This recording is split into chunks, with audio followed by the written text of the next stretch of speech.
Selamat pagi.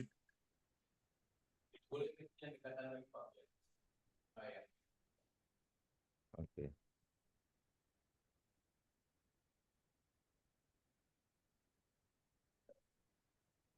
Ya, selamat pagi Pak. Selamat pagi Pak Julian. Selamat pagi. Iya, bagaimana teman-teman di kelas? Ada yang sudah siap di kelas?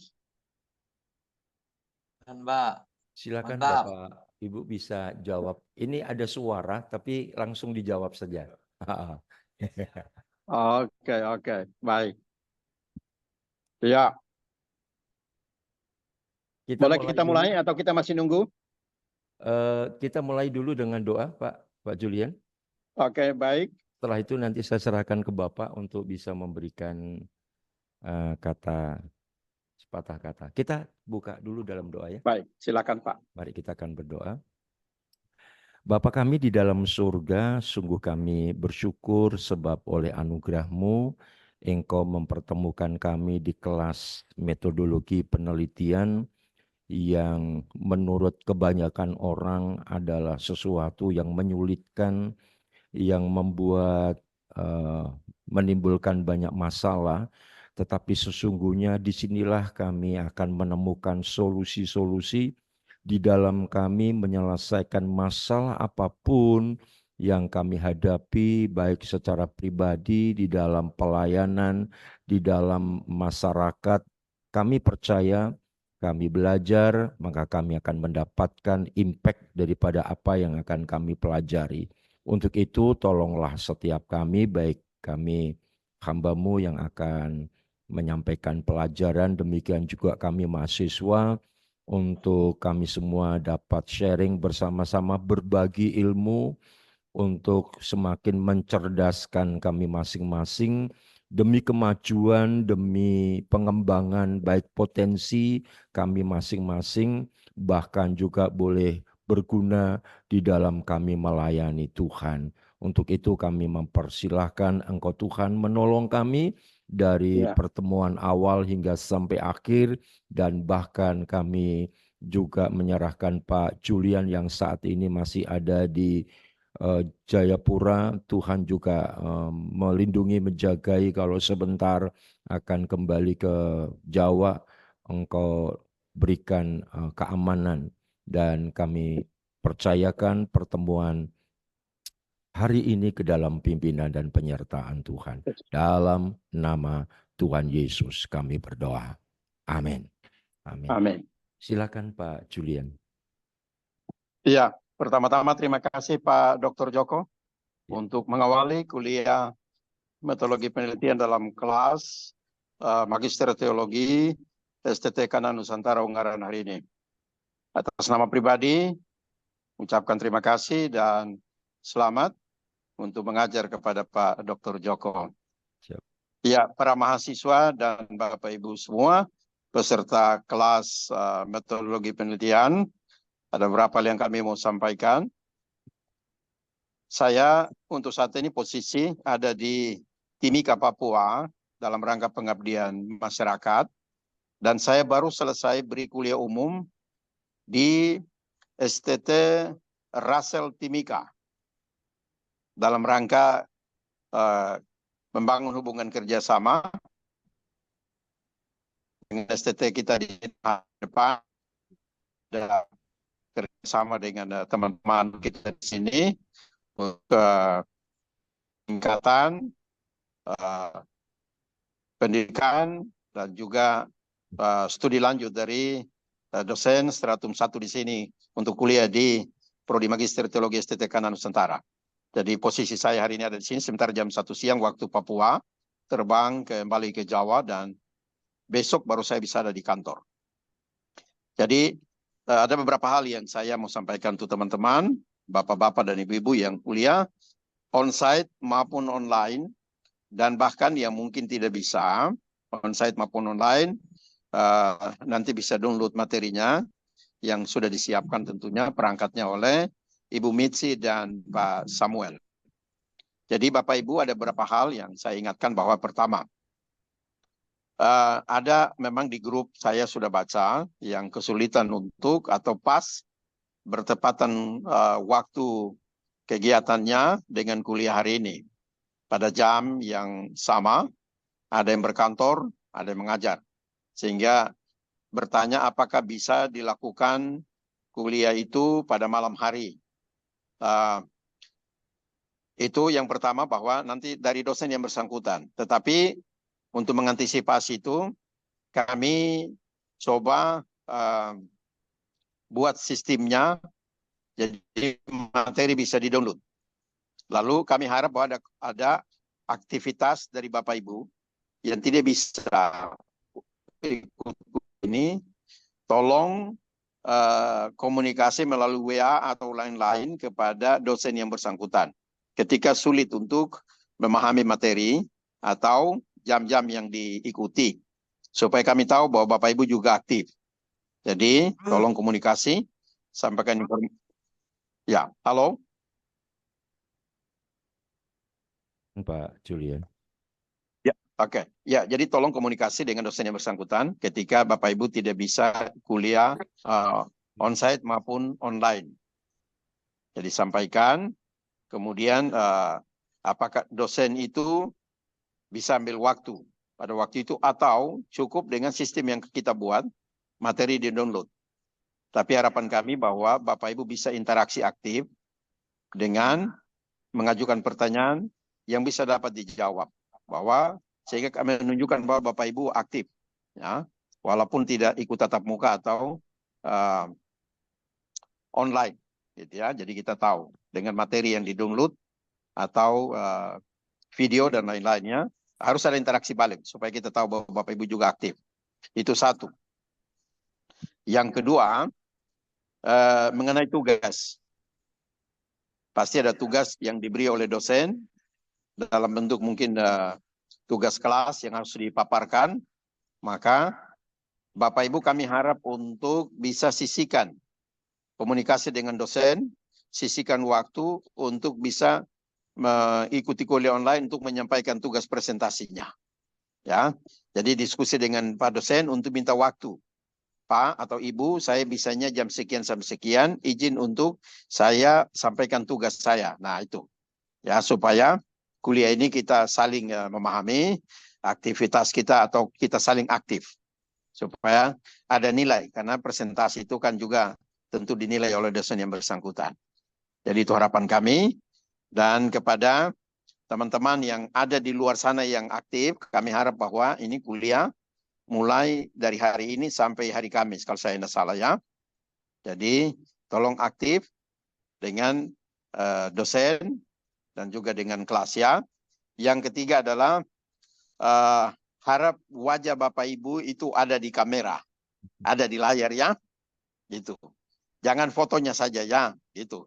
Orangnya tidur tapi fotonya yang muncul ya, jangan. Ya, jadi kita harap muka kita duduk di situ ya. Kalau mau ke kamar kecil ya monggo gitu ya. Tetapi kembali lagi ya, gitu.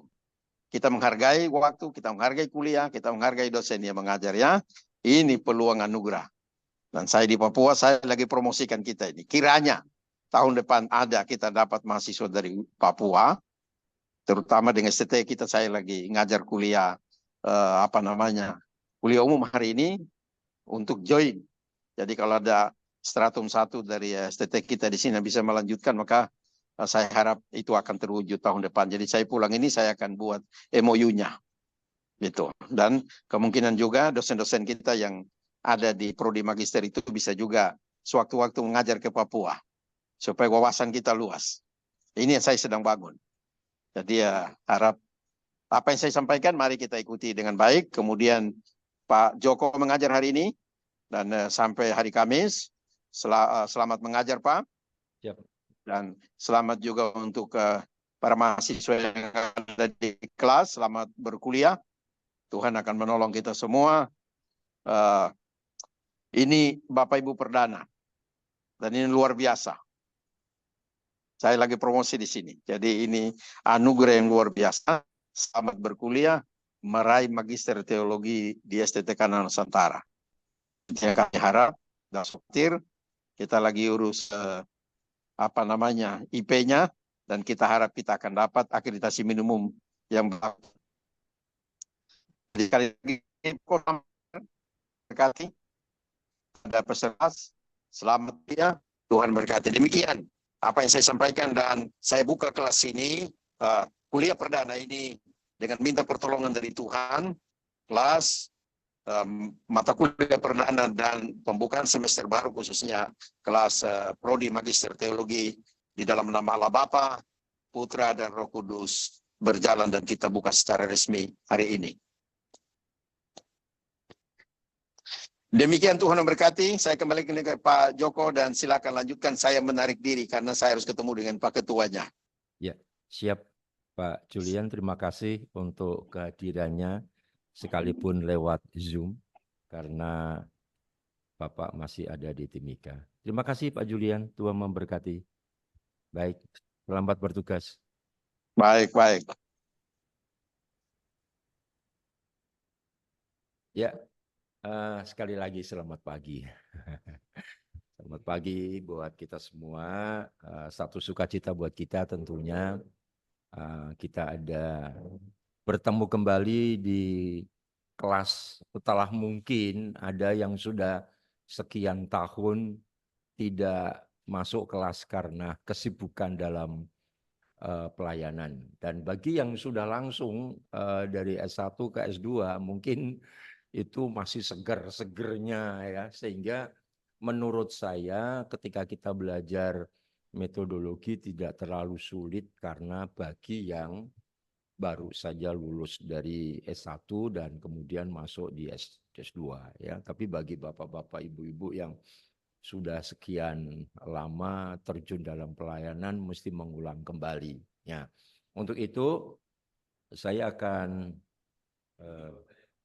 ini saya close ya. Oke.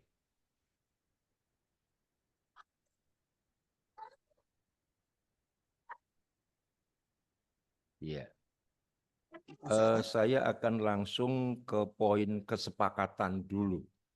Ya, jadi ini buat saya sangat penting kesepakatan ini sebagaimana tadi sudah disampaikan oleh Bapak Julian selaku Direktur Pasca Sarjana S2.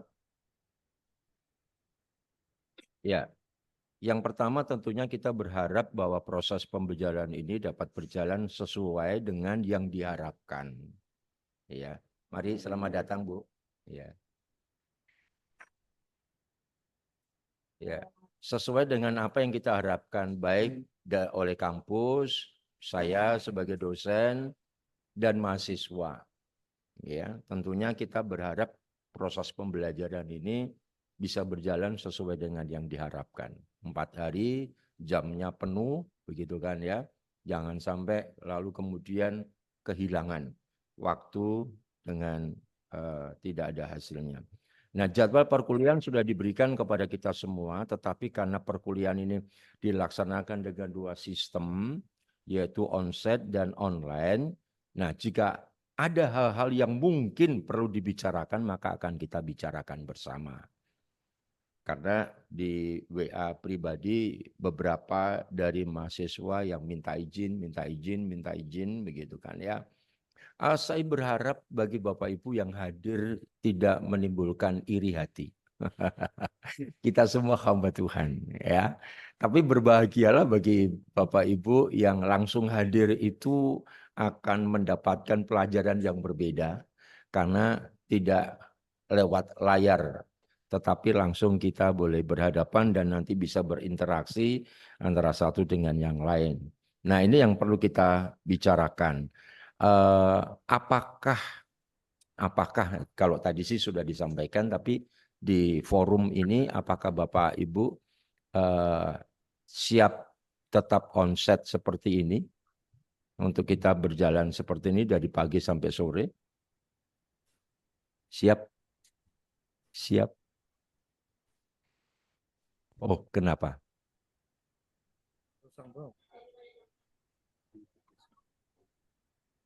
Di HP dulu, coba di HP. Oke. Oke. Tetapi tetap jamnya jam yang sama ya. Jadi dari pagi sampai sore ya.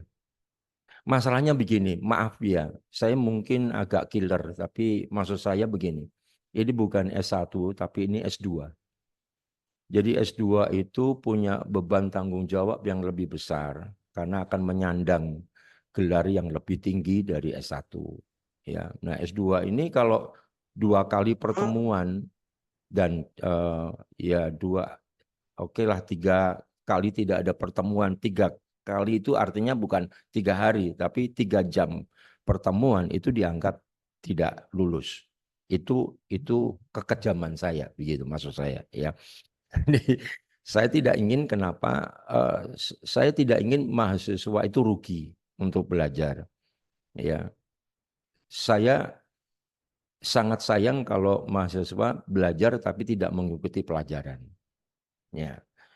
Jadi nanti kalau kita menyandang gelar itu rasanya kok kita harus jujur, layakkah, gitu kan? Nah, saya eh, karena kita juga adalah hamba-hamba Tuhan yang nanti juga akan dipakai Tuhan dalam pelayanan, saya kira kita bisa menghargai. Walaupun kita tahu masing-masing khususnya ya bagi hamba-hamba Tuhan yang sudah terjun dalam pelayanan memang itu adalah sebuah kesulitan. Saya dulu sama setelah penggembalaan sekian tahun saya mengikuti mata kuliah lagi, belajar lagi, kuliah lagi. Saya harus banyak meninggalkan tugas-tugas demi untuk menyelesaikan pembelajaran. Ya, sempat saya kuliah di Balikpapan itu sebulan sekali saya harus terbang ke Balikpapan untuk mengambil doktoral saya. Ya, walaupun tidak selesai karena sesuatu hal, sehingga saya meneruskan di Jogja. Itu bukan hanya hadir saja, tapi juga biaya, juga tenaga, juga pelayanan. Tapi saya menghargai apa yang harus saya kerjakan. Karena ketika saya mendapatkan itu, saya itu menjadi satu dorongan yang kuat buat saya. Ini sekedar motivasi buat Bapak Ibu semua ya. Jadi oke, kalau seandainya tidak bisa hadir, tetapi tetap bisa mengikuti kan nanti eh, di bagian IT itu akan potret kehadiran Bapak. Di setiap sesi itu ada atau tidak. Nanti akan kelihatan di di apa? Di bagian media. Ya, itu perlu kita. Ada mungkin pertanyaan yang lain? Ya, ya, oke, terima kasih. Iya.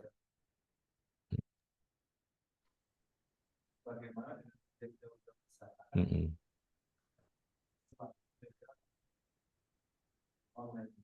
Mm-mm. Mm-mm.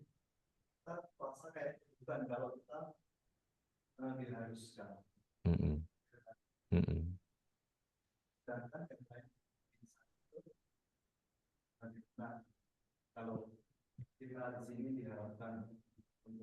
Mm-mm. Mm-mm.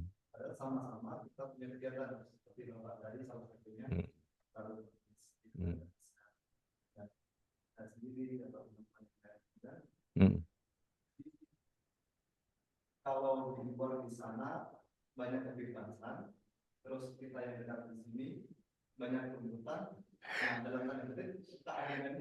Nah, inilah yang tadi saya bilang, jangan menimbulkan iri hati. Tetapi begini, makanya kita share pagi hari ini supaya kita nanti setelah ini kita berjalan itu sudah punya hati legowo, bahwasanya ini kesepakatan kita bersama, ya karena persoalan perkuliahan antara onsite dengan online itu pasti ada ya seperti inilah yang terjadi. Makanya sekalipun online ya itu kan harus hadir di ruang Zoom. Jadi uh, hmm,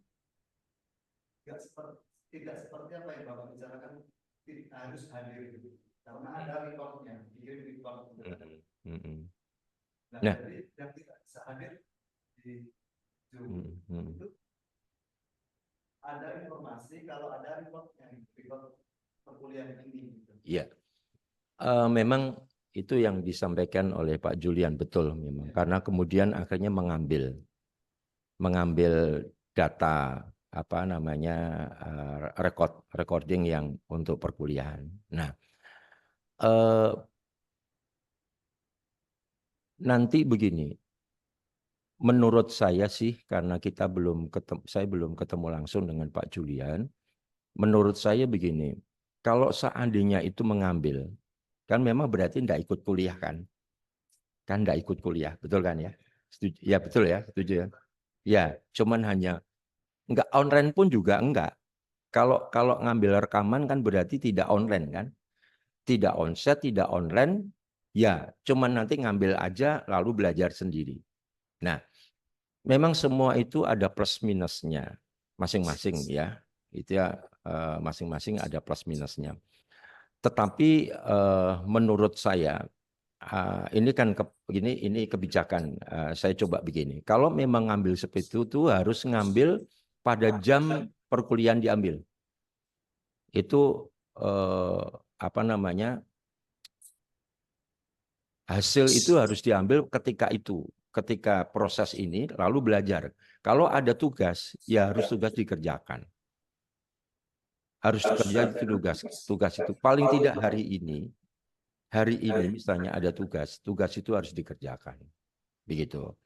Nah, ini nanti saya serahkan ke Pak Julian yang akan memegang keputusan. Saya hanya memberikan masukan seperti itu.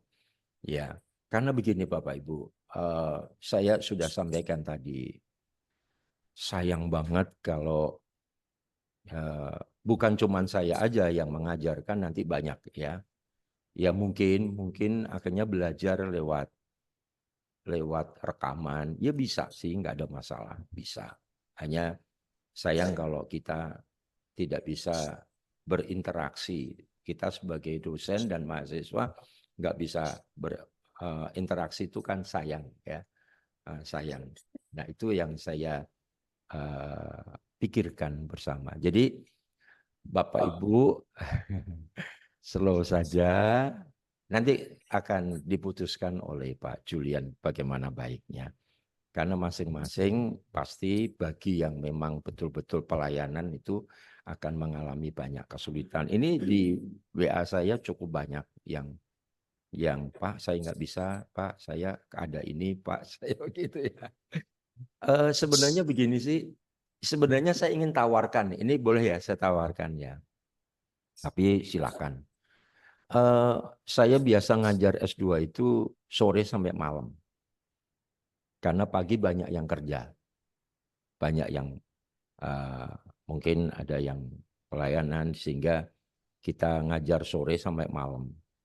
Itu pun kalau lewat Zoom ya itu sore sampai malam. Tapi kan kita sudah ditetapkan oleh sekolah bahwa pagi jam 8 sampai jam 4. Ini kan tawaran saja sih, tawaran. Silakan, karena ini yang pertama, jadi perlu ada ini ya, supaya nanti dosen yang selanjutnya itu sudah enak ya, udah oke. Bagaimana? Apakah tetap ini aja untuk saat ini? Untuk saat ini tetap ini, tetapi selanjutnya nanti bisa di-sharingkan. Mungkin pada waktu kita istirahat, itu ya, kita bisa sharing begitu ya. Jangan terbeban juga, jangan berat dan jangan apa ya? Mungkin karena saya bukan cuma pendidik tapi saya gembala. Jadi bagaimana supaya jemaat, supaya kita itu bisa saling menghargai waktu dan kesempatan yang ada dan juga tidak lepas dari pelayanan. Saya gitu, Pak, siapa namanya Pak? Pak Wahyu. Pak Wahyu tinggal di mana? Ya? Iya. Waktu kita pendek sekali soalnya. Saya tuh kalau enggak nanti materi enggak selesai kan, saya yang salahin juga gitu. Oke, nggak apa-apa. Pak Wahyu tinggal di mana, Pak? Oh, Kopeng. Kopeng berarti Salatiga ya. Yang jauh dari sini, Pak Sal. Oh, Jepara. Ini tadi dari Jepara, Pak. Oke. Jauh juga ya. Mantap, mantap, mantap, mantap. Yang lain kan di sini ya. Oh, enggak, di mana? Di Oh, Kendal. Kendal, yes. Semarang ke barat ya. Iya, ada yang lain selain yang di Ungaran? Ibu Salatiga. Oh, Salatiga ya. Kalau Salatiga kan tinggal turun ya. Kopeng tinggal turun. Iya. Iya. Betul, betul. Iya. Iya, betul. Makanya. Enggak. Yang betul.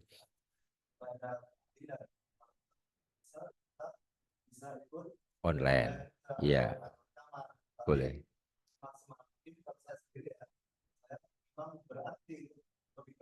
Betul. Bagus. Itu yang saya harapkan. Saya pribadi harapkan. Jadi nanti setelah kita bincang-bincang seperti ini, nanti kan saya akan laporkan ke Pak Julian selaku Direktur Pasca ya, sehingga nanti beliau yang akan memutuskan kebijakan-kebijakan yang sudah disampaikan. Hanya saya sebagai dosen sih, saya sangat mengharapkan gitu ya. Jangan kemudian tadi saya bilang, jangan nanti muncul saya kita semua batuan ya. Saya kira enggak ada iri hati, cuman pengen ada keadilan saja. Kalau memang tidak bisa, oke, nggak apa-apa. Bapak bisa online, boleh, nggak apa-apa. Yang lain juga bisa online kok, nggak apa-apa. Jadi itu sudah hal yang memang perlu kita pahami ya. Jadi Bapak jangan tegang dulu. Ya, oke, enggak apa-apa ya, gitu ya.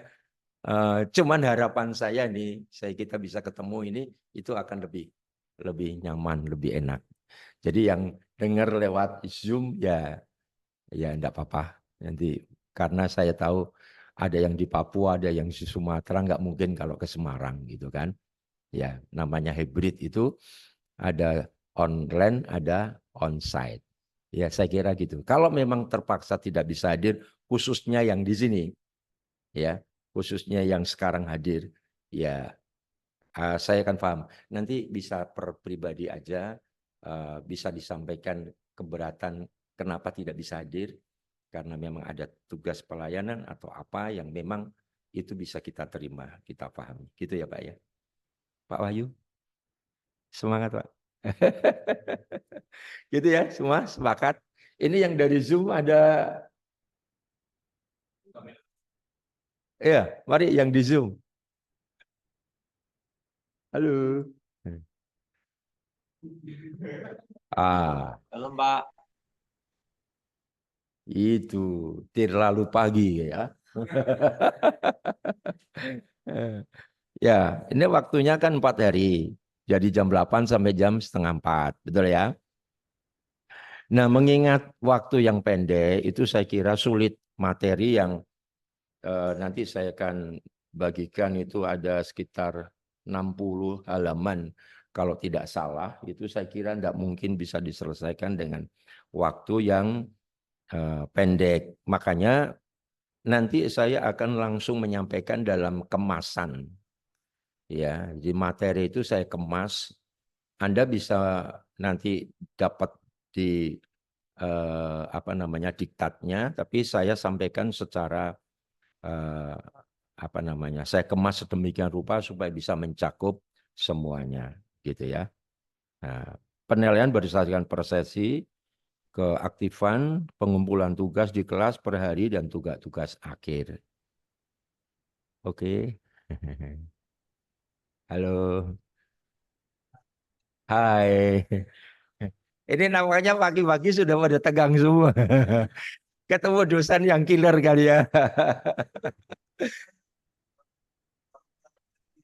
Iya, iya. Nah, makanya nanti selanjutnya nanti saya serahkan ke Pak Julian.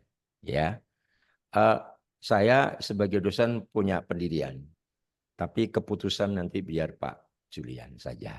Begitu ya. Nah, saya maaf, memang saya ini perlu spot jantung dulu.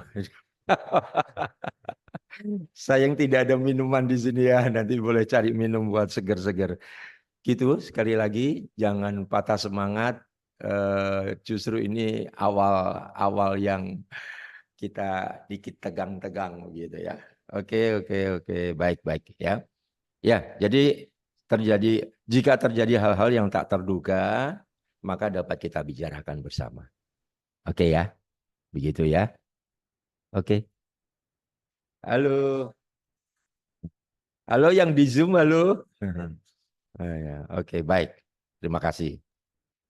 Sudah bisa di apa namanya?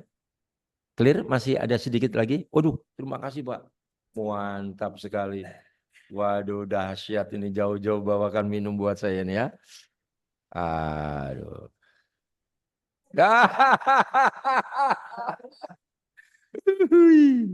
Mantap. Ya, ya, ya, ya. Oke. Em, kita awal perkuliahan ini kita akan melihat mengenai standar kompetensi yang diharapkan. Diharapkan Bapak Ibu, saudara itu mendapatkan. Nah, standar kompetensinya kita bisa saling bantu ya. Bisa ada yang bacakan bergiliran begitu. Oke, setuju? Setuju ya? Oke, yuk. Mari silakan dari depan nanti kalau itu bisa dibacakan.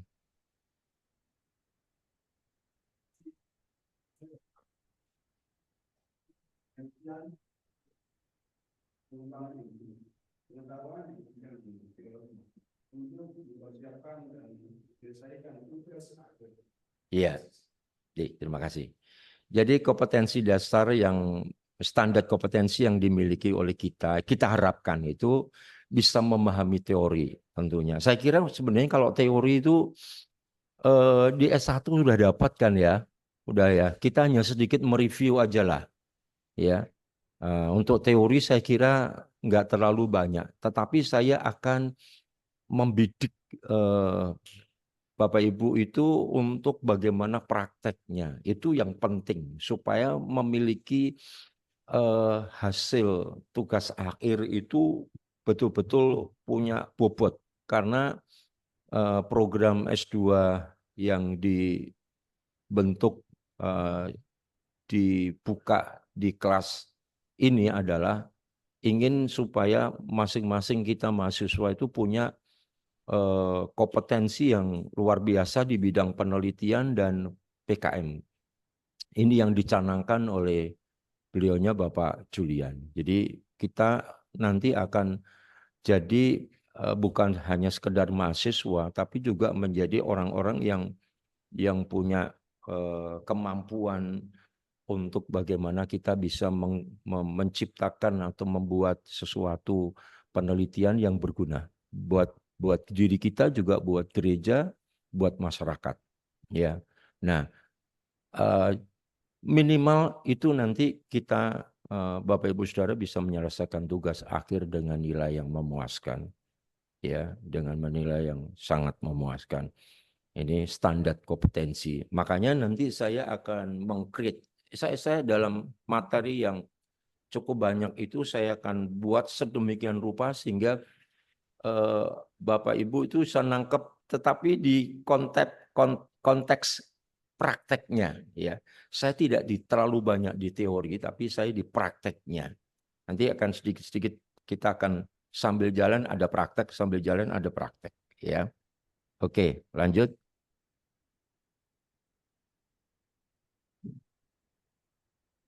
Silakan.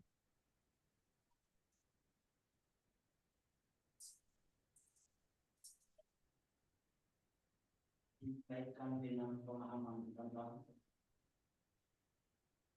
Oh ya, oke. Next 1, 2. Kaji yang diterapkan 5, etika penelitian 6, teknik pengumpulan data dan kuantitatif dan kualitatif, pengembangan instrumen, teknik analisis data kuantitatif dan kualitatif, 9 teknik keabsahan data, 10 teknik penulisan tesis. Ya. Jadi kita belajar mengenai metodologi penelitian ini, ya, berharap nanti kita bisa mencakup 10 poin ini, ya, bicara paradigma, bicara jenis-jenis penelitian, bicara kajian teori, kajian literatur, ya, ada etika penelitian tentunya, etika dalam penelitian, ada teknik pengumpulan. Kemarin sudah saya sampaikan kepada Bapak Ibu Saudara kaitan dengan tugas, ya, buat resume. Saya belum menerima beberapa yang masih belum kirim, ya, belum kirim tugas, ya, di email saya, ya. Saya mohon nanti bisa dikumpulkan, ya, mengenai kuanti dan kuali, ya, terus pengembangan instrumen bagaimana, lalu juga teknik analisis atau kuantitatif, data kuantitatif dan kualitatif, keabsahan data, dan kemudian juga penulisan tesis. Ya, silakan. Ya, baik. Ini masih ada 1. Iya, silakan di depan aja. Yang terakhir datang, yang terkemudian. Baik. Ya, oke, lanjut. Nah, mata kuliah ini silakan dibacakan.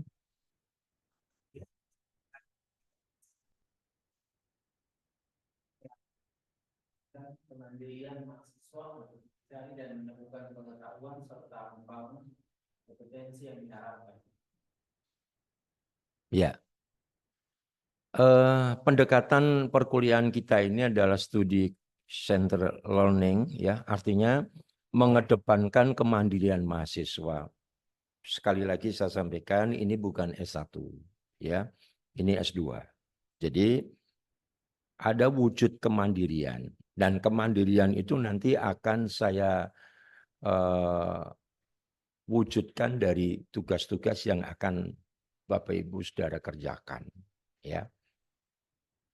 Kemudian juga untuk mencari dan menemukan pengetahuan serta membangun kompetensi yang diharapkan. Jadi saya berharap pada pertemuan ini ada kompetensi yang mungkin tidak kita sadari itu ada dalam diri kita dan kita mau explore, keluarkan dari hidup kita untuk bisa menjadi wujud karya-karya yang tentunya kaitannya dengan metodologi adalah karya ilmiah.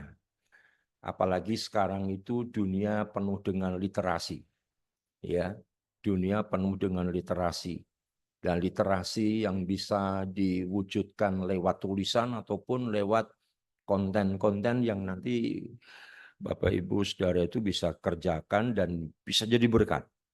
Ya, ini pandai-pandainya bagaimana kita meng-create, ya, diri kita yang di dalamnya ada potensi yang bisa kita bagikan ke masyarakat, ya, itu. Ya, ini tadi sudah disinggung di sana, ya. Baik. Kemudian kompetensi dasar, silakan. Mampu mengaplikasikan konsep dasar dan prinsip-prinsip metodologi penelitian dalam bidang studi. Ya, yang pertama kompetensi dasar. Tadi kan standar kompetensi, ya. Sekarang kompetensi dasarnya itu kita mahasiswa mengintegrasikan konsep dasar dan prinsip-prinsip dari metodologi itu ke dalam konteks bidang studi. Apa sih kita? Teologi. Jadi kita mulai berpikir bahwa saya harus bisa mengintegrasikan konsep dasar yang kita punya, ya, dengan prinsip-prinsip metodologi yang kita pelajari ke bidang ilmu teologi. Nah, ini mesti mulai dipikirkan. Ini menaik konsep dasar dan prinsipnya. Mulai bisa diintegrasikan. Oke.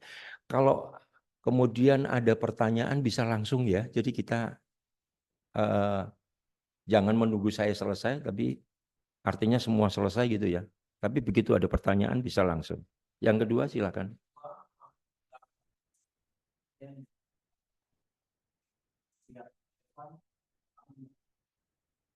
Ya. Kita tidak bisa lepas dengan apa yang namanya filsafat. Sekalipun filsafat itu bukan jawaban, tetapi menolong, membantu. Waktu saya mengajar, ada salah satu mahasiswa yang terlalu kuat memang pegang filsafat sehingga Injil itu bisa bergeser. Padahal justru Injil itu jawaban filsafat. Itu di Injil gitu ya. Tapi oleh karena saking senangnya belajar, lalu belajar filsafat ya, saya mengajar filsafat ilmu, jadi saya bagikan ke mahasiswa itu, waduh seneng banget, tapi lupa bahwa filsafat itu adalah berawal dari bertanya, siapakah dia, apakah yang terjadi, kenapa bisa seperti ini, itu kan filsafat. Jawabannya di mana? Di Alkitab. Tuhan yang menciptakan ya langit dan bumi dan segalanya ada di Alkitab. Nah, tetapi filsafat itu sangat membantu karena supaya kita punya kerangka berpikir yang sistematis, yang tertata sehingga tidak nanti dalam penulisan karena gini, kita tidak bisa merancang sebuah penelitian kalau kita tidak punya kerangka sistematis ya yang tertata rapi begitu. Berbolak-balik ketika saya mendampingi mahasiswa untuk membuat tesis atau skripsi atau tesis ya. Itu bab 1 kemudian bab 2 itu enggak nyambung. Bab 3 makin enggak nyambung. Itu lari ke sana dan kemari. Judulnya kasih betul, tapi enggak nyambung. Gitu. Teorinya kerangka teorinya ya, kajian teori, kemudian di metodologi gitu bisa lari sana, lari sini begitu ya. Nah, ini kan karena memang tidak bisa memahami bahwa filsafat memang kita butuhkan, tapi itu untuk menolong saja, menolong kita punya kerangka yang sistematis begitu ya. Sehingga kita bisa mengembangkan teori yang nanti kita dapat di kelas pasca sarjana ini, banyak yang kita akan terima nanti, itu bisa kita rancang secara relevan dan mencapai sebuah rancangan penelitian yang bagus. Begitu ya. Oke, lanjut.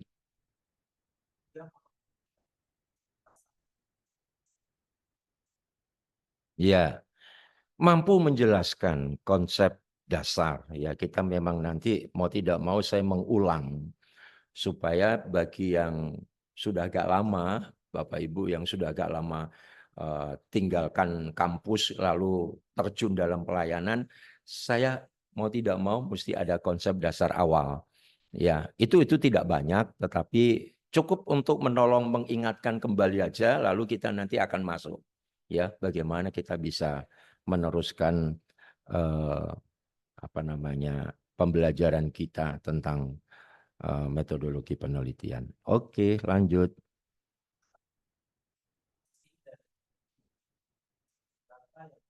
Sesuai dengan pertanyaan penelitian. Ya.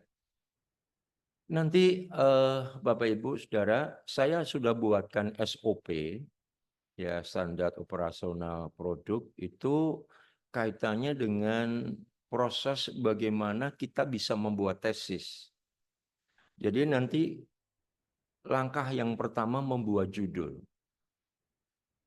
mengajukan judul. Setelah judul itu disetujui, baru kemudian membuat bab 1. Nanti setelah bab 1 bisa disetujui, baru membuat proposal bab 1, 2, dan 3.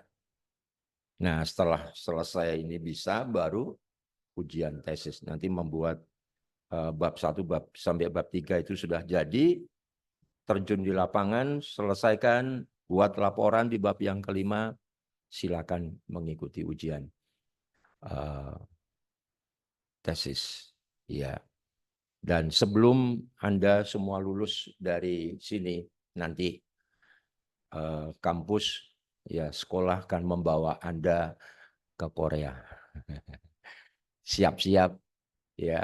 Mudah-mudahan ada sponsor yang akan membiayai, ya doakan saja, ya supaya kita sebelum nanti di wisuda sudah jalan-jalan ke Korea, ya, untuk membuat satu kenangan kita di sini. Lanjut yang terakhir. Ya, siap.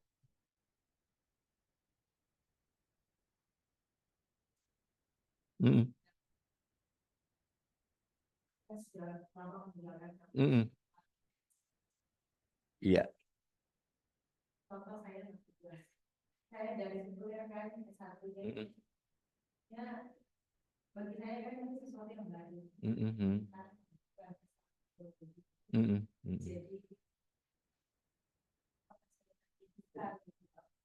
ya begini ini enggak bisa. Ini di nomor 1, kalau Ibu perhatikan di sini, mampu mengintegrasikan konsep dasar dan prinsip-prinsip metodologi penelitian ke dalam konteks bidang studi. Dengan kata lain, Ibu pasti di S1 sekalipun sekuler, itu kan ada metodologi yang pernah diikuti. Jadi Ibu itu cuma tinggal mengintegrasikan ilmunya, ya kan? Metodologi dimanapun pasti sama. Tidak ada yang berubah. Ya, metodenya itu ya itu saja. Cuman tinggal gimana kita mengembangkan. Ibu bisa mengembangkan di bidang ilmunya, ilmu teologi kan. Nah, begitu. Jadi enggak masalah, Bu. Metodenya sama kok, Bu. Kualitatif, kuantitatif. Mungkin nanti kalau ada yang menciptakan metode yang baru ya itu mungkin ya, karena kualitatif itu pun juga mengikuti. Jadi sejarahnya itu kuanti dulu sebenarnya. Lalu kemudian karena banyaknya kasus yang tidak bisa diukur dengan angka, itu adalah kehidupan sosial. Jadi kehidupan sosial itu nggak bisa dengan angka, tapi dengan narasi, dengan deskripsi. Nggak bisa, kalau di angka terus itu kan ya angka. Jatuhnya angka, itu kuanti. Tapi kalau kuali itu narasi, deskripsi. Nah, sehingga muncul teori yang kemudian ada kualitatif. Lalu muncul lagi bukan hanya kuanti dan kuali, muncul metode, ya gabungan karena kepingin dilihat hasil angka itu apa, kemudian kalau dari deskripsinya itu ketemunya apa, itu pendekatan penelitian seperti itu. Ya, tapi tetap sama. Ya, jadi Ibu jangan khawatir. Saya akan siap membantu. Ya, silakan WA, silakan hubungin saya akan bantu. Ya, bantu untuk Bapak Ibu Saudara bisa mengikuti terus. Nah, kenapa Pak Wahyu kita ini senang ketemu begini? Karena ini kita akan berbeda begitu ya. Spiritnya dan ada sesuatu yang kita bisa rasa ya. Oke, lanjut.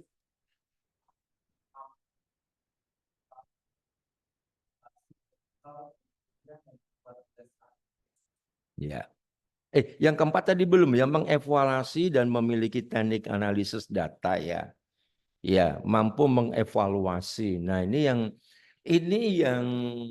yang saya akan banyak hari-hari ini di sini. Ya. Karena saya ingin membongkar kerangka berpikir paradigma dari Bapak Ibu Saudara semua. Untuk supaya kita itu bisa membuat sesuatu yang tidak pernah terpikirkan, tapi itulah yang terjadi. Ya, dan saya bersyukur oleh karena banyak pengalaman di mengajar ini, saya kemudian tidak secara monoton saya hanya teori saja, tetapi saya sekarang akan masuk bukan di teorinya yang banyak. Mungkin teori cuma 25%, tapi prakteknya yang kita akan kerjakan mungkin sampai 75%.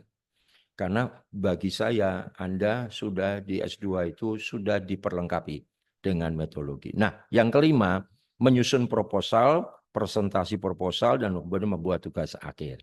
Oke, mantap. Siap. Sampai di sini ada sesuatu yang mungkin muncul dalam benak pikiran Anda, silakan. Atau sudah rumit dulu nih. Aduh. Silakan. Saya mohon izin minum dulu ya. Mungkin ada pertanyaan, silakan.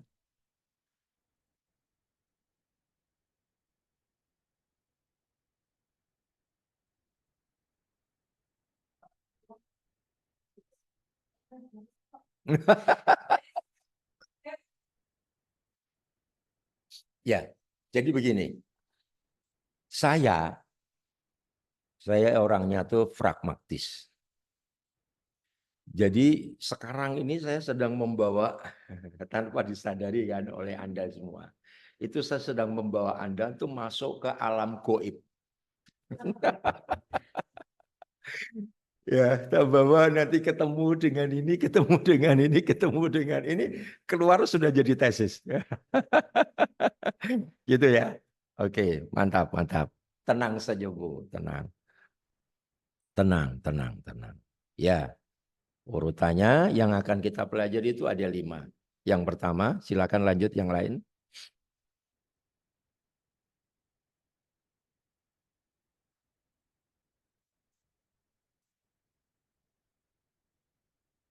Ya, pertama itu konsep dasar dan prinsip. Ya, itu kita pelajari. Yang kedua, ya, yang ketiga, ya, yang ketiga, 4, yang kelima, ya, ya.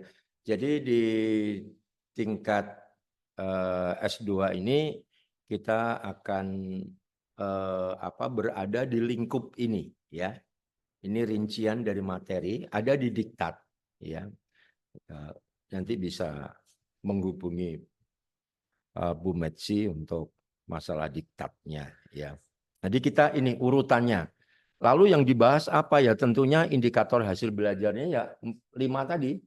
Ini ya, jadi saya ini nanti bisa menjelaskan ya. Lalu kemudian juga kemudian sumbernya bisa media elektronik, narasumber dari saya sebagai dosen, teman di kampus, teman di masyarakat, komunitas, gereja. Nah, ini media cetaknya bisa dicari di situ. Iya.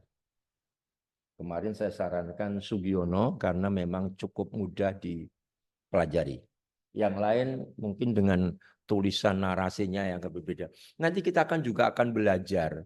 Kita bisa mengetahui buku ini ditulis oleh orang yang punya kepribadian seperti apa. Nanti kita bisa lihat. Sampai sedalam itu saya akan ngajak Bapak Ibu, Saudara. Karena nanti masalah yang bentuknya narasi tulisan itu nanti akan berubah menjadi manusia. Manusia yang kita layani, manusia yang kita mau hantar, kita bawa ketemu Yesus, dan hidup mereka diubahkan. Ini jembatan saja, metodologi itu jembatan untuk nanti Bapak Ibu Saudara itu akan dibawa ke sana. Ya.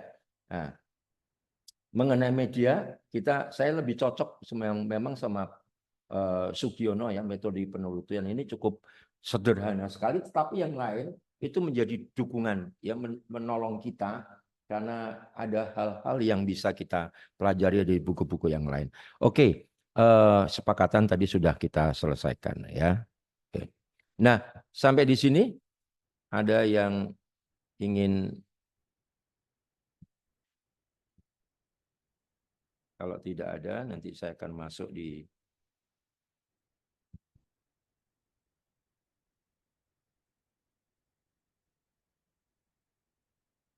silakan kalau ada yang mau bertanya. Ada yang mau tanya? Belum ada ya? Waduh, ini ada dua kesimpulan ini. Ada dua kesimpulan ini. Ngerti atau bingung? Aduh, bagaimana bro sis? Saya berdiri adalah Jadi kalau kita duduknya itu kayak ini lama-lama bagaimana kalau kita kursinya bisa makanya lama-lama bisa tadi karena masalah kita ada ini buat kita kalau yang praktis alam berada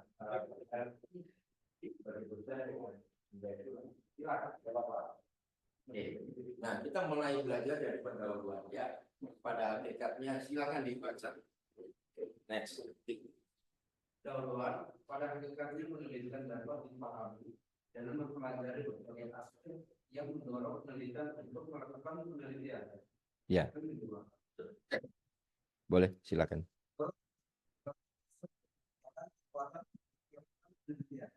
Maka dorongan tersebut akan dapat mencapai tujuan dibuat adanya motivasi yang jelas dan terang. Yang pertama, ingat baik-baik. Ini mulai masuk ini ya. Kita sudah mulai masuk di kamar 1 ini ya. Di ruangan 1 ini. Yang pertama adalah aspek yang mendorong peneliti untuk melakukan penelitian. Itu harus ada di dalam benak dan pikiran kita. Karena hakikat dari penelitian itu sendiri adalah keinginan yang mendorong kita. Ada zaman sekarang sih sebenarnya nggak terlalu sulit ya, setengah jam tesis disertasi jadi. Karena yang buat AI. Gitu ya. Tapi itu bukan yang sesungguhnya. Itu robot yang membuat begitu. Nah, jadi hakikat penelitian itu adalah sesuatu yang difahami dengan mempelajari berbagai aspek. Nah, aspek yang mana? Teologi itu nanti kita akan melihat bahwa teologi itu nanti akan banyak cabang ilmunya. Aspek yang mana yang kita rindu untuk kita teliti. Mulai dari sekarang mesti ada muncul dan timbul dalam benak dan pikiran kita. Ya. Nah, saya berharap 4 hari kita ketemu itu nanti akan langsung sudah punya. Jadi tesis itu sudah bisa dimulai dari hari terakhir. Sudah mulai dipikirkan supaya nanti begitu dapat mata kuliah yang lain itu menambah apa yang perlu kemudian dibangun dalam kerangka teorinya nanti ya. Lalu kemudian dorongan tersebut merupakan kekuatan untuk melakukan penelitian. Karena apa? Dorongan tersebut itu dapat mencapai tujuan. Tanpa ada dorongan nggak mungkin. Kalau Anda itu hanya karena tugas dan tugas, tidak mungkin bisa selesai. Karena itu jadi beban. Tapi kalau kita itu punya hasrat, kerinduan, aku ingin. Nah ini yang tadi saya bilang. Bahwa kita nanti bukan ketemu dengan narasi, dengan tulisan, tapi ketemu dengan manusia. Kalau kita sudah enggan kita sudah merasa, ngapain sih gitu ya. Saya yakin itu nanti tidak akan bisa ketemu manusia yang unik, yang sukar, yang aneh, yang antik. Oh, tambah nanti. Udahlah, nggak usah jadi hamba Tuhan. Ya kan? Kita ketemu narasi aja, tulisan aja udah bingung. Aduh, pusing aku. Mau ngapa lagi? Ya Bu, pusing Bu. Aduh, ibu saya mau buat Ibu Jos. Ya. Tapi ya, semangat. Yang pertama punya kerinduan dulu. Ada dorongan yang kuat, motivasi yang kuat. Miliki dulu. Saya udah duduk di sini, saya harus dapat sesuatu. Saya mau ngajarin begini. Ini saya pengalaman waktu saya masih di kelas di sekolah menengah atas ya. Saya itu sekolahnya di luar kota. Ngekos, bayar banyak yang saya keluarkan. Satu kali proses seperti ini belajar mengajar, saya ada yang saya nggak ngerti. Saya suka tanya sama guru saya, Bu, Pak, kalau ini gimana? Kalau ini gimana? Terus saja. Kalau saya nggak ngerti, saya tanya. Lah teman-teman ribut, tanya aja. Jawaban saya sederhana. Saya di sini bayar. Saya nggak mau rugi. Jauh-jauh nggak dapat ilmu, rugi dong. Nah, saya ngajarin, Anda jangan sampai rugi. Ayo semangat. Semangat. Ya. Nah, dorongan tersebut akan dapat mencapai tujuan. Dengan dorongan itu, ya Pak, silakan Pak.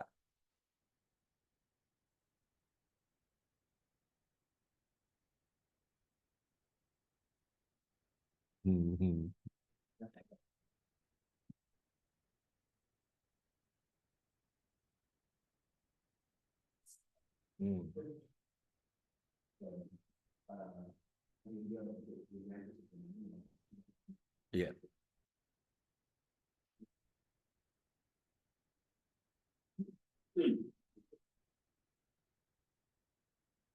Ya.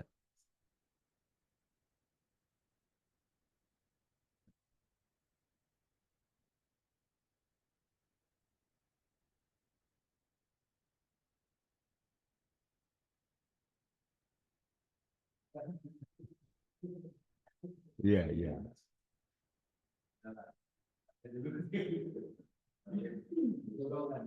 Iya. Iya, betul.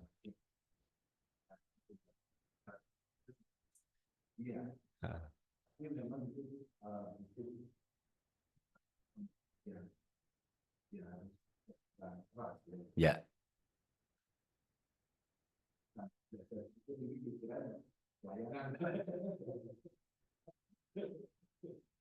Tapi ya ketika saya mengambil keputusan untuk kuliah ini dan ada sesuatu yang kerjakan, Tuhan kasih semangat gitu. Jadi sebelum saya berangkat untuk kuliah ini, Tuhan sudah kirimkan biji kepada Tuhan. Mantap. Amin. Amin. Amin. Ya.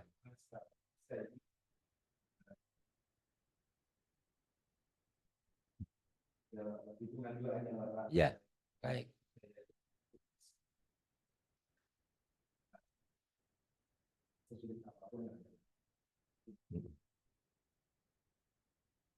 Ya.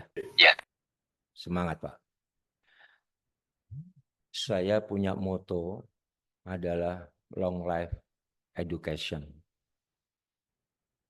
Belajar sepanjang masa, sepanjang hidup. Baru tutup mata berhenti belajar. Itu. Kenapa? Selama masih nyawa di kandung badan, hidup kita masih diperlukan oleh semua orang.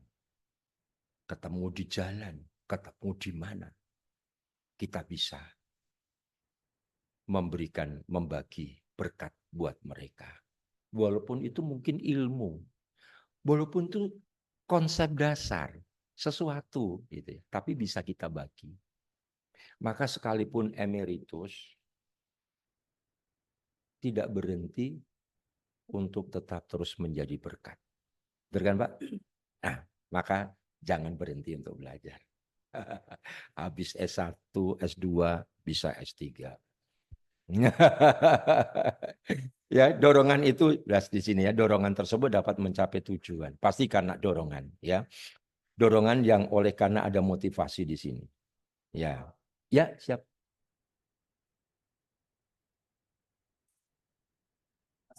Siswa atau setelah Bapak mengajarkan berapa ini bisa dikasih untuk belajar itu.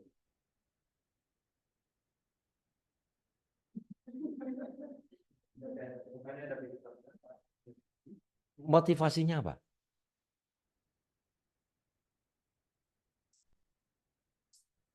Oh, karena ingin belajar lagi ya.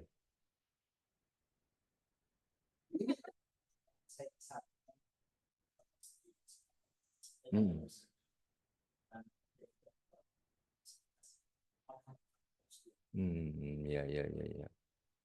Supaya nggak rugi ya.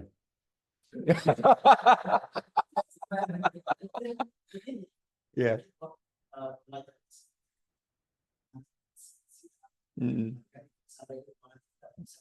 Pinter ya, pinter ini. Doakan saja. Doakan saja. Oh. Nanti bisa kita atur. Nanti bisa kita atur. Ya. Masalah dorongan tadi, ada perbedaan nggak Pak antara dorongan dengan keinginan? Kalau dorongan kan bisa dari luar. Iya, betul. Dari diri sendiri. Yang dorongan itu mungkin apa ada faktor-faktor yang bisa mendorong berbeda? Ya, esensinya kan sama antara keinginan dengan dorongan. Hanya yang dorongan itu memang bisa dari lingkup kita, tapi kalau keinginan yang muncul dari diri kita. Ya. Nah, terus yang ingin Bapak? Kadang kita didorong untuk maju, tapi ada juga yang menghalangi. Nah, biasanya ini dari pihak terdekat. Kadang seperti itu. Nah, kalau keinginan, biasanya kan memang timbul dari diri kita. Ya. Nanti di kelas ini saya akan buat Anda bukan cuma hanya punya motivasi dorongan, tapi juga punya keinginan. Tanpa Bapak Ibu Saudara sadarin, saya lakukan itu. Ya. Karena basic saya itu di psikologi. Jadi ngajarnya itu basicnya di situ. Jadi nanti tanpa disadari akan muncul, Pak. Apakah itu keinginan atau apakah itu dorongan? Nah, dua-dua nanti saya kasih, Pak. Ya. Jadi ini motivasi ya dan tujuan penelitian secara umum dapat umum pada dasarnya adalah sama, dan penelitian merupakan refleksi dari keinginan atau ya tadi itu dorongan ya untuk menjadi memberikan motivasi melakukan. Saya kira ini lanjut aja saya masuk. Nah, oke, sekarang kita coba belajar dari konsep dasar dulu. Yang pertama, silakan. Pengetahuan dan ilmu berawal dari kekaguman manusia akan alam yang dihadapinya, baik alam besar maupun alam kecil. Kekaguman tersebut kemudian menyebabkan timbulnya rasa ingin tahu. Selanjutnya, rasa ingin tahu manusia akan terpuaskan bila dirinya mendapatkan penjelasan mengenai apa yang dimanakan. Untuk itu manusia menempuh berbagai upaya agar memperoleh pengetahuan yang benar. Kebenaran secara garis besar kebenaran menjadi dua. Yang pertama secara tradisional, yang kedua pendekatan ilmu, dan secara modern pendekatan ilmiah. Ya. Kita masuk di bab yang pertama kaitannya dengan konsep dasar-dasar penelitian. Itu yang pertama adalah bicara kebenaran. Ya. Nah, bagaimana kita memperoleh kebenaran? Yang dimaksudkan kebenaran itu apa sih? Ya ini tadi. Apa toh ini? Gitu kan. Lalu mulai diselidiki kan. Begitu. Apakah ini? Ini apa ini? Pointer. Ya. Bener nggak? Loh, orang Dayak nggak tahu ini pointer. Bisa ngomong ini salah. Oh, gitu kan ya. Tapi bagi orang yang sudah biasa melihat ini, tahu ini pointer gitu. Kecuali mungkin kalau kayak gini, orang bisa langsung lihat, oh ini, yuk, ada botol, wah empuk-empuk gitu. orang lihat gitu. Nah, pertama yang harus ada dalam benak pikiran kita itu adalah kebenaran. Karena penelitian itu mau mengungkap kebenaran. Dengan apa? Dengan pengetahuan. Yang Anda miliki itu pengetahuan, knowledge Anda itu. Dengan pengetahuan itu. Pengetahuan yang Anda miliki apa? Lalu kemudian juga bicara tentang sains, ilmu, keilmuan. Ya, kita itu pasti boleh dibilang bahwa setiap kita itu sudah dilahirkan dalam sebuah keluarga. Itu sudah ditanamkan pengetahuan, apakah itu etika, apakah itu tentang Tuhan. Kita pasti sudah diajarkan oleh orang tua itu. Tapi ketika kemudian kita belajar di sekolah dasar, SMP, SMA, begitu ya, maka akan muncullah sains, ilmu-ilmu. Diajarin misalkan matematika kah, bahasa kah, apapun. Nah, itu nanti ingat baik-baik. Antara apa yang sudah kita dapatkan dari keilmuan, pengetahuan, dan kemudian ada ilmu. Nah, itu kemudian akan membawa kita untuk ingin mengetahui. Makanya di sini disebutkan ya, apakah itu secara makro atau secara mikro, ya, itu menyebabkan timbulnya rasa ingin tahu karena kepingin tahu kebenaran. Ya, itu penting, tahu kebenaran. Itu dasar. Ya, konsep dasar kalau kita ingin meneliti, aku tahu kebenaran. Kenapa ada kasus di kelas? Kenapa ada kasus? Kenapa di kampus terjadi perkelahian? Ada apa? Kebenarannya perlu ditelisik, cari. Itu kan seperti itu. Kenapa di dalam pelayanan terjadi kemerosotan? Cari itu. Gitu ya. Lepas dari Tuhan kasih tanggung jawab kepada kita, ada yang kasih 1 talenta, 2 talenta, 5 talenta, it's okay, no problem. Itu Tuhan kasih tanggung jawab. Tapi kalau ada kasus, tentunya kita juga ingin tahu kasus itu kebenarannya apa. Kan gitu, seperti itu. Nah, rasa ingin tahu itu akan terpuaskan. Kita akan menjadi puas, kita akan menjadi lega. Bersyukur, ternyata ketemu masalah. Kan gitu. Oh, masalahnya ini. Jangan kita bilang, oh kenakalan remaja. Oke, anak itu memang nakal. Tapi kenapa dia nakal? Bisa karena bapaknya yang nggak didik. Bisa karena lingkungannya yang salah. Bisa karena keinginannya sendiri yang juga keliru. Nah, ini kan banyak faktor yang menyebabkan. Nanti waktu kita meneliti kan gitu. Kenakalan remaja. Misalnya, loh, kenakalan remaja itu gimana? Nanti kan Anda akan membatasi masalah. Dari ketemu banyak masalah, dibatasi masalah yang mana? Apakah karena background orang tua? Saya kemarin tahun lalu membuat penelitian, latar belakang orang tua itu berdampak terhadap pertumbuhan anak, pendewasaan anak, atau kepribadian anak. Wah, itu banyak, luas sekali, ya. Nah, ini perlu kita, konsep dasar ini perlu kita. Nah, oke, silakan dibacakan. Anu per ini aja ya, per ini aja ya. Oke, siap.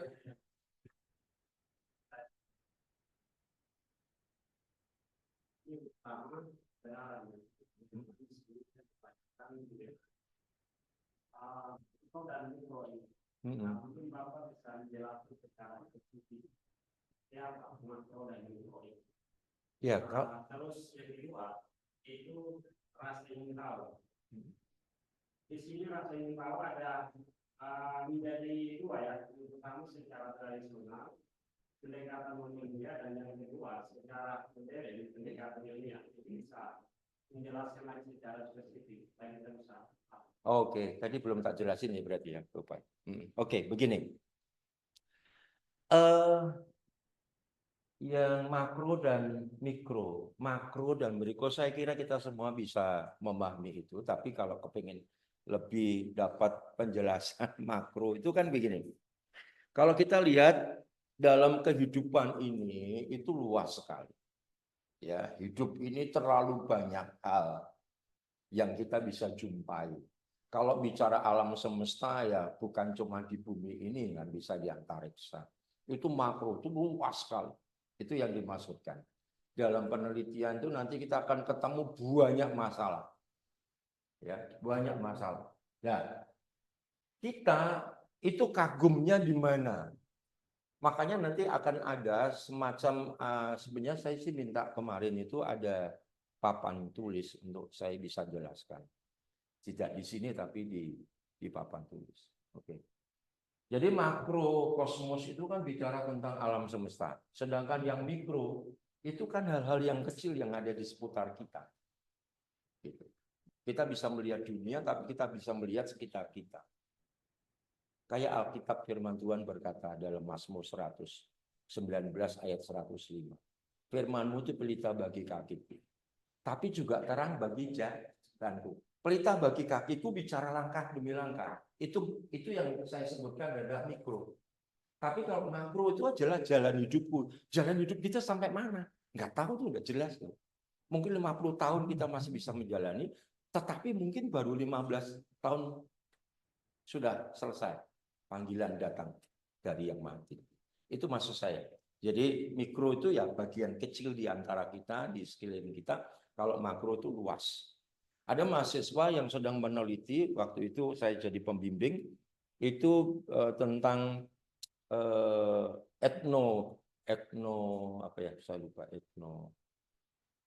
etnografi, kaitannya dengan sumber daya alam. Dia sedang meneliti di bawah lereng Gunung Merapi. Di sana ada penggalian yang mengakibatkan terjadi hal-hal yang tidak diinginkan lah gitu. Dia sempat meneliti tapi belum selesai meninggal. Ya, ngambil S2. Ya, sayang belum selesai dia sudah dipanggil Tuhan pulang. Tapi dia meneliti itu di alam. Jadi dia pengen tahu apa yang terjadi sebenarnya. Saya sampaikan kepada mahasiswa ini yang mau digali yang mana? Tentang alamnya atau tentang manusia yang garap itu yang membuat rusak alam atau yang mana? Nah, itu kalau yang makro itu berarti yang luas, yang mana yang mau dibahas. Tapi nanti kan hanya ada satu. Yang terkecil, yang mikro, yang jadi pusat, kita memilih di mana. Itu ya. Lalu kemudian bicara masalah ilmiah, non ilmiah ya. Keinginan kita itu bisa dengan pendekatan rasa ingin tahu manusia akan terpuaskan bila dirinya mendapatkan penjelasan mengenai apa yang dipertanyakan untuk manusia menempuh berbagai upaya memperoleh pengetahuan yang benar yang secara garis besar dibedakan menjadi dua, secara tradisional dan secara modern. Itu ya dimaksudkan ya. Pertanyaan di situ ya.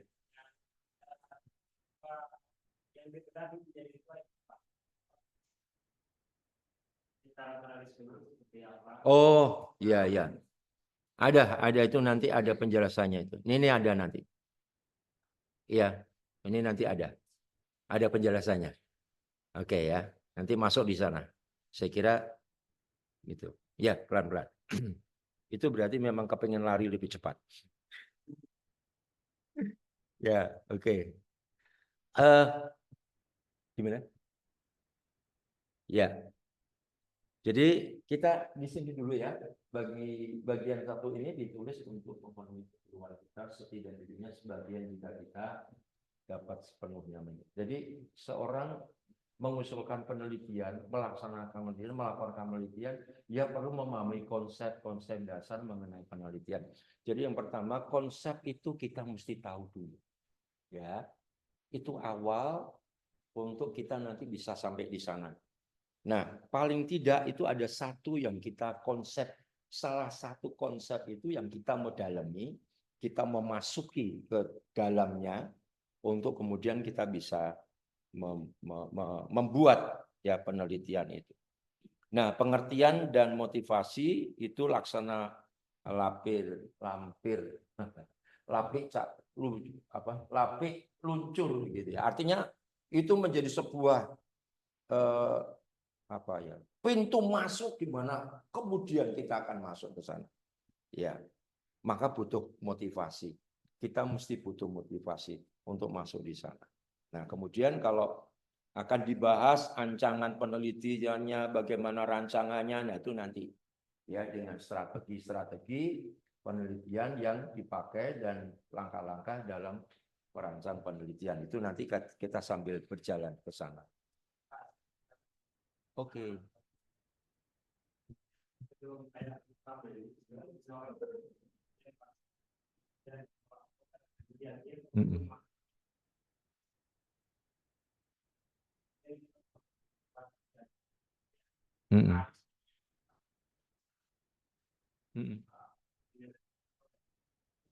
Ini kan kebenaran dasar ya.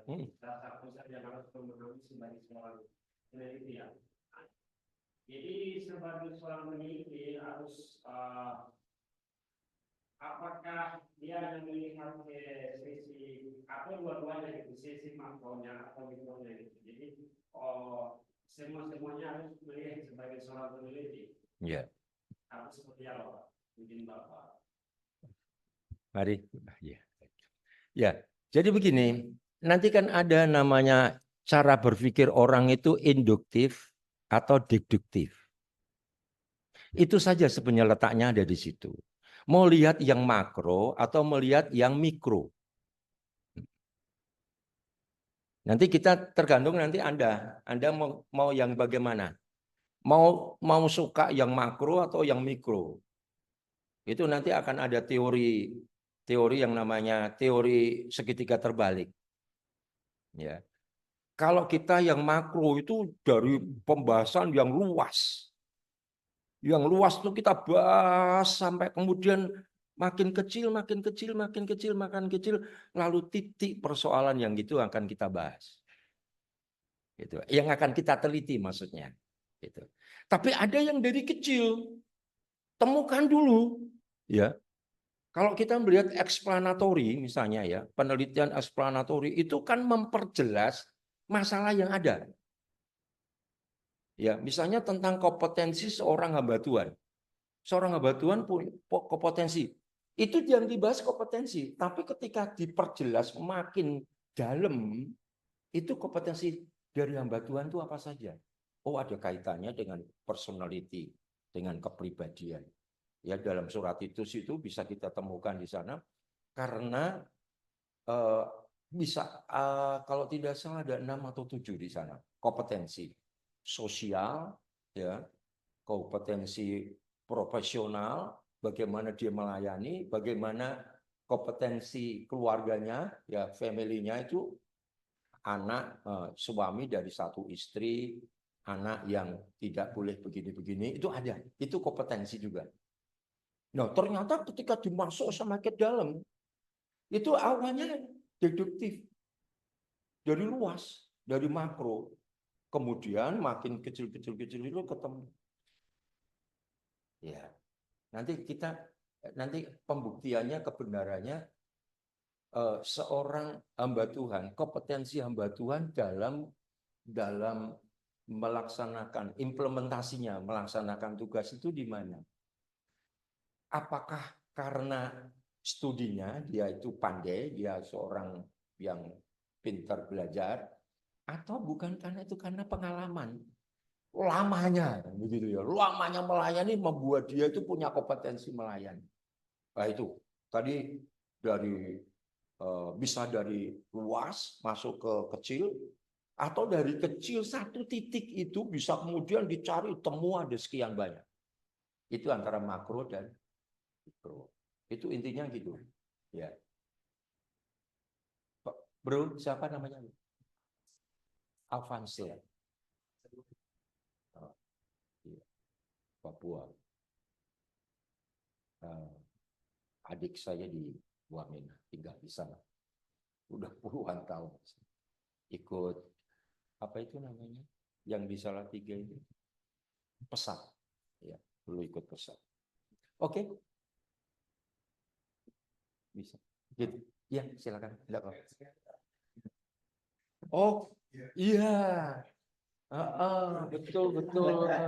Kasih kesempatan ya. Betul. Tadi karena kita ajak ngomong, nggak mau ngomong-ngomong di sini. Ini punya care ya, perhatian dan yang di sana. Mari Bapak Ibu Saudara, adakah pertanyaan atau mungkin muncul di itu ada pertanyaan? Kita Bapak muncul di sini cuma kayaknya perlu kayak metode yang kita pakai Bapak itu.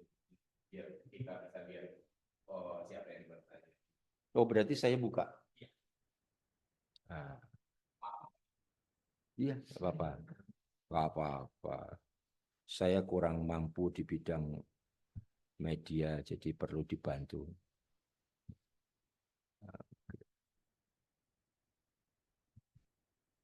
Karena tadi suruh close, jadi saya close.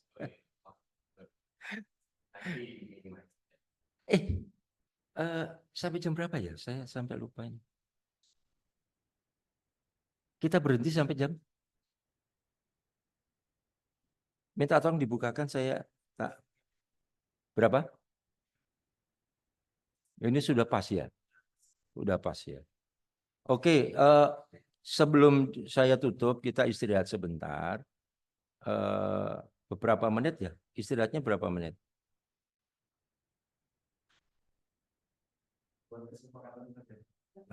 Gitu. Aduh, mantap. Itu yang ku perlu itu ya, kesepakatan. Di situ setengah jam ya. Setengah jam. Baik. Oke, kalau gitu yang di Zoom nanti dulu ya. Kita istirahat dulu. Ya. Setengah jam pas ya, kelebihan 5 menit ya. Ya, karena tadi ada Pak Julian masuk dulu ya. Oke, kita bisa istirahat lalu nanti kita jam 10 masuk lagi ya. Oke. Tuhan memberkati, silakan istirahat.